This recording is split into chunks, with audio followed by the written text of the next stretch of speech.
This week on Moms Like Us, Teddi Mellencamp gives an update on her daughter Dove's health. She's talking, she's communicating, she's pointing, she's doing all the things that kids at her age are doing. Plus, Brandi Rhodes opens up about her postpartum depression. It's good to just talk about things. There's no shame in things changing in your life, and it happens. Then Padma Lakshmi details how to get your kids to be less picky eaters. Those first 4 or 5 years in a child's life, I believe, are vital to set good eating patterns. We've got that plus so much more on today's Moms Like Us. Welcome to Moms Like Us. I'm Christina. That's BRIANNE MANZ from Stroller in the City. I am back. I am a mom of 2. And BRIANNE, it is so good to see you. It's so good to see you too. We missed you so much over here. I missed you too. And a big shout out to Mandy for doing such a great job while I was gone. You guys, I was watching some of the episodes and they were so much fun as always. So much fun. Mandy, we will miss you, but you're going to have to make a guest appearance for sure. Definitely. But before we get to our celeb moms of the week, I want to hear about baby Lucas. I love his name, by the way. I know we were going back and forth. You didn't have a name. We were going back and forth. It was like a name that I thought about like a long time ago. And I was like, oh, that's cute. And then like I totally forgot about it. And because I was like, oh, I don't want something like super popular. But then I ended up going with something super popular. But that's totally fine. But it fits him. It fits him. But he's doing really well. We're getting some good stretches of sleep at night. You know, he's some like 6 to 7 hour stretches. So he's doing really well. Gianna is adjusting. I was telling you before we started recording that she's only telling him to go away about 10 times a day now rather than 100. So she's getting used to it. Yes. Oh, they're so cute together. Oh my God. I can't even take it. Biggest congratulations and welcome back. Thank you. I'm happy to be back. And we have so much to talk about this week. A lot of mom and dads in the news as always. And we're starting this week with Brandi Rhodes, who sat down with us and opened up about her postpartum depression. Take a listen. I mean, what's the postpartum journey been like for you so far? What's, being a new mom, it's very overwhelming. I know for me, the first few months, I was kind of an emotional wreck. I had no idea what was really going on. I mean, have you kind of felt that as well? 1,000%. Mm-hmm. And tried to fight it or tried to, tell myself, hey, this isn't real stuff that's happening, like calm down. And then recently I finally just gave in and just said, you know what? I have postpartum depression for sure. I need to be cognizant of it. I need to reach out when I need help. And I just need to take everything one day at a time. Mm-hmm. So since kind of getting that off my chest, I feel like I've been able to allow more people to do more things and kind of help me out a little bit more, and then kind of trust people a little bit more. I might have more anxiety than depression, but yeah, I mean it's to the point that I don't even want to listen to the doctor. I feel like some of that stuff is too much for me right now. So, but yeah, I feel a little bit more like there's goodness coming in. Besides just the little baby, because she's all the goodness in the world, of course. And I appreciate you talking about it too, because I feel like a lot of people like sometimes don't talk about having postpartum depression or postpartum anxiety, because it's a really real thing. And you feel when you're a new mom, you feel like you're so alone at times too. And I think that's probably one of the most overwhelming parts of it as well. Yes, definitely. And definitely another thing someone said to me recently that made so much sense is when you finally realize that no one knows anything, it's kind of a little bit of a relief, because I feel like for weeks I've been looking at people and saying, well, here's what's happening. So what am I supposed to do? And then they just smile at me. And I'm like, what? Am I supposed to smile? Is that going to help, her stomach ache, or what's going on? Yeah. So I think, it's good to just talk about things. There's no shame in things changing in your life, and it happens. Right. I feel like I was probably the least likely candidate to feel anything like that, because I'm always so busy and so on the go. I kind of just don't have time for my emotions. But yeah, so were you kind of surprised that you had like these overwhelming amounts of emotions then? Absolutely. It's terrifying. It's pretty terrifying to be so honed in and focused on this one little person who can't do anything for themselves. You feel like you're the only person in the world that can do what they need, yet you don't know what you're doing. Yeah. She was very open and honest. And, as being a new mom, you get these wave of emotions and these wave of hormones that you don't really know how to deal with. And it's scary at times. She said it was terrifying. Oh, absolutely. I can't even imagine. Now, how is your postpartum depression now as compared to with your first Gianna? It was actually a lot easier this time around. Breastfeeding was a lot easier, so I think that made my emotions a little bit more in check. Yes. I have to say that this time around it was much more manageable. But I think because I knew what to expect. Like this was Brandi's Yes. first, and she had no idea. And I think like I know when you welcome your first too, like you're just hit with all like these waves of emotions. Yes, absolutely. It's hard. It's hard to navigate sometimes, especially when you're not aware of it. Yeah. You're kind of like, okay, why am I crying? Why am I doing this? And then, nursing too for the first time, I'm sure is so hard, you know? And yeah, but I'm glad she's opening up about it because I feel like we need to talk about it more. Definitely. How are you with compared to your second and your third? Definitely easier. Like my first was definitely by far the hardest. And then like when I felt like the waves of emotion happening with like number 2 and number 3, I kind of knew how to control it because I knew what to expect. Right. So it Totally. I feel like it's just easy. Yeah. I couldn't agree with you more. So next up, we chatted with Teddi Mellencamp, who shared a positive health update about her baby Dove. So take a listen to this. I mean, how is she feeling? I know in June you said that she was no longer wearing the helmet. So is she, I mean, can you just give us a little bit of a health update on her? She's doing excellent. I mean, she has her follow-ups every 6 months with the surgeons just to make sure that everything's looking good, but she's doing great. Her development's great.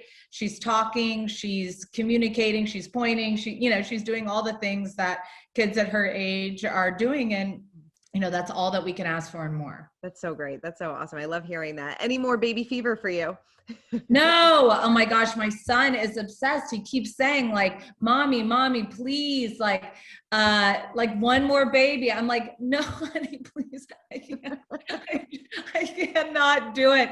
Like part of this whole thing with the hormone stuff was like, they told me to get off birth control. And now I'm on like the IUD, but my son was like, I didn't see you taking that pill. Cause the kids notice everything. So they would see you take the birth control pill. So he's like, I don't see you taking that no baby making pill anymore. Are you having a baby? And I'm like, no, I have something else now, which I don't even know how to explain it. We'll talk about that later. We're not going down that road right now. You're 7, but no, there's not a baby coming. I'm so happy that baby Dove is doing great. I remember when she told us what she was going through it was probably like almost a year ago at this point. Yeah, definitely. Yeah. She was wearing like a helmet for, I think, almost a good year. She just stopped in June. And it seems like that she's on the road to recovery. She's doing well. She's meeting all of her developmental milestones. So definitely excited for her. Good for her. Now, do you miss her on the Housewives a little bit? I do miss her. It was nice to see her a couple of weeks ago when she popped in, causing a little bit of drama, just with the few minutes that she was on. And it seems like she really misses being on the Housewives too. I think so, but it seems like she's thriving even being without being on there. Definitely. I thought it was so funny that her son, notices that she isn't taking her birth control anymore. I know. That's so crazy to me. It's amazing like what they see, like habit wise. It's so true. She's like, how did you even know that? But yeah, she said, I guess because she had a bad fall a couple months ago and her doctor credited that to like all the hormones that she's been going through. So she stopped taking her birth control pills and had an IUD put in. So her son was like, are you trying to have a baby? So funny. It's hilarious. It's amazing what kids pick up. Really. It really is. Well, moving on to Top Chef's Padma Lakshmi, who talked to us all about how to prevent your kids from being picky eaters. Let's hear what she had to say. I have a 7-month-old and I would love your tips to help kids who are picky eaters at a young age. What is kind of your outlook on that? Do you start them super young? Do you start a little later? How do you deal with a picky eater? You start later. Yeah. Okay. You start from day one. Obviously, you're still at your baby is still at an age where you may still be nursing. You're probably introducing foods. It's very important. Those first 4 or 5 years in a child's life, I believe, are vital to set good eating patterns. And whenever parents ask me, how do I get my child to eat right? I say, well, how do you eat? Yeah. Because the biggest thing that you can do for your child is model good behavior, not just tell them. And I don't mean just eat nothing but salads and veggies. I mean, have a well-rounded diet, eat ice cream, have some nachos, but make sure it's a balanced diet of nice things and good treats, but overall, over the long run of a week or a month, that it's healthy. You can't be a short order cook for every member of your family. So in our house, we cook one meal a day for dinner. It's always got a vegetable, a little starch, and a little protein, and maybe a salad too. But I like to have at least 50% fruits and vegetables if I can. And we eat that. If she doesn't like that, then she's welcome to make a scrambled egg with some sliced cucumbers or carrots or celery and wrap it in a tortilla, because we always have those things in the fridge and they take 3 minutes. And she can have that for dinner or leftovers, if there are leftovers from the day before. But other than that, she needs to find something to eat that's healthy and wholesome and that has a lot of vegetables, a little bit of protein, a little bit of starch.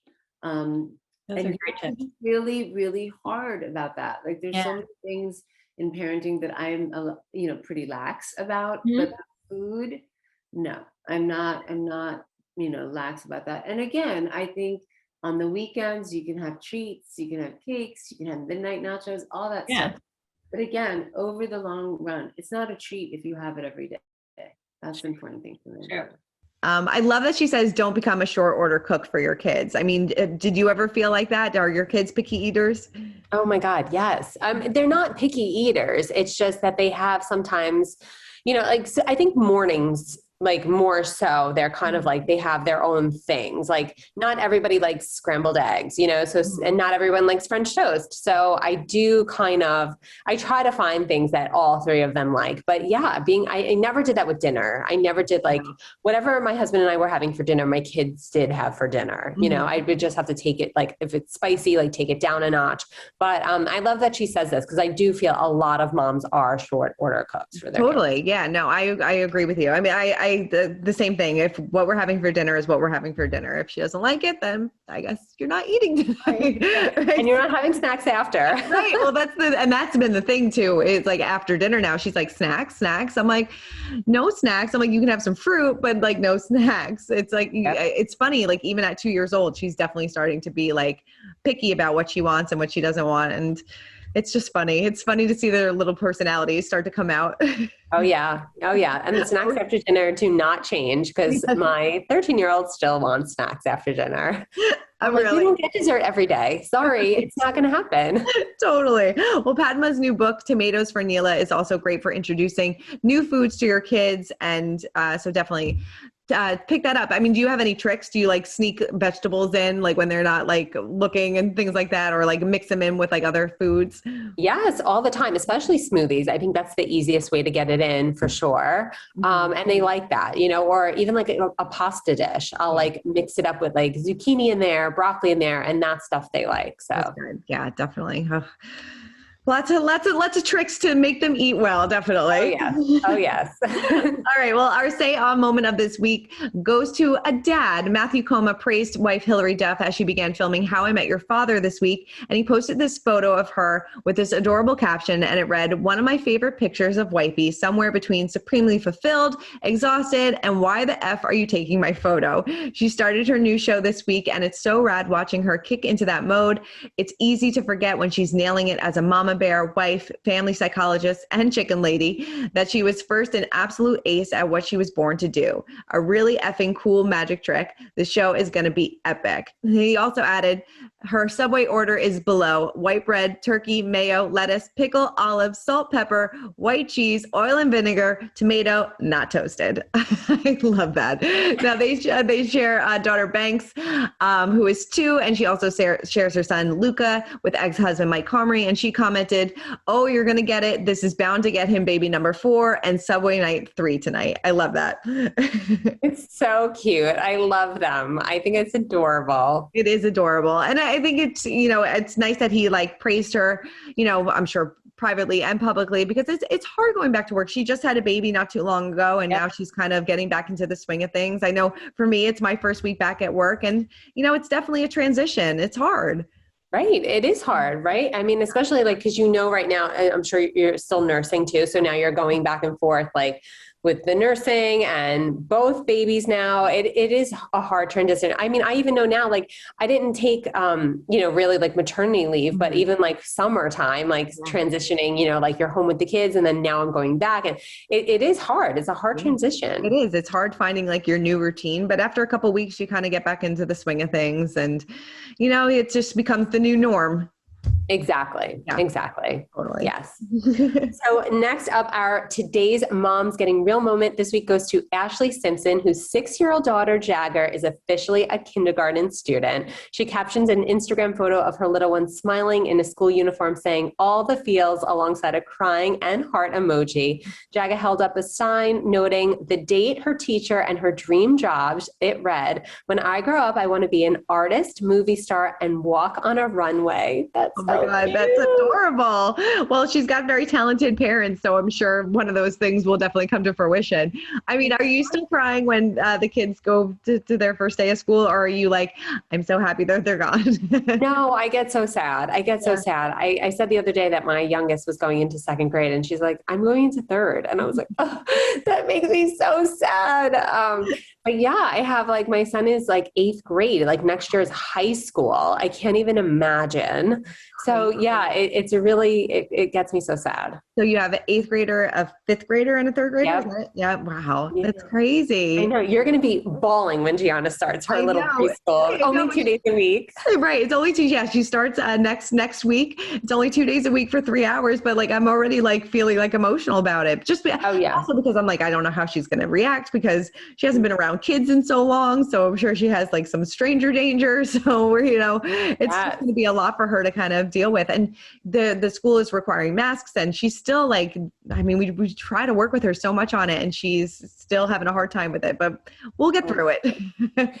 It doesn't, like, no matter which way it goes, like if she doesn't look back at you and she just walks right in, you're going to be bawling. And if she is bawling, then you're going to feel like awful. And it's just, no matter which way it goes, you're just going to be like, oh my God, I can't. I know. It's so funny. It's so funny. She's been taking swim lessons throughout the summer as well. And the entire time she just cries the entire time. So that breaks my heart too. But like afterwards she comes out and she's like, that was so much fun. I'm like, really? So I'm like, I'm hoping that maybe she'll have the same reaction to She will. She'll get used to it. My son, like the first day, walked in to preschool didn't even look behind him, just walked right in. Everything was great. I sat outside crying for 45 minutes. And then the next thing you know, it was time to pick him up already.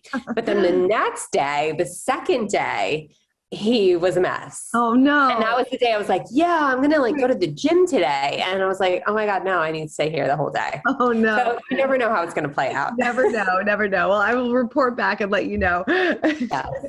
Well, BRIANNE, I'm so happy to be back, and it was so great catching up with you and running down all things mom and dads this week. Yes. Welcome back, Christina. We're so happy to have you back, and we'll see you next week. Yes, we'll see you next week. Make sure to tune in to Moms Like Us every Thursday on our YouTube channel at 3 p.m. We'll see you guys next week. Bye.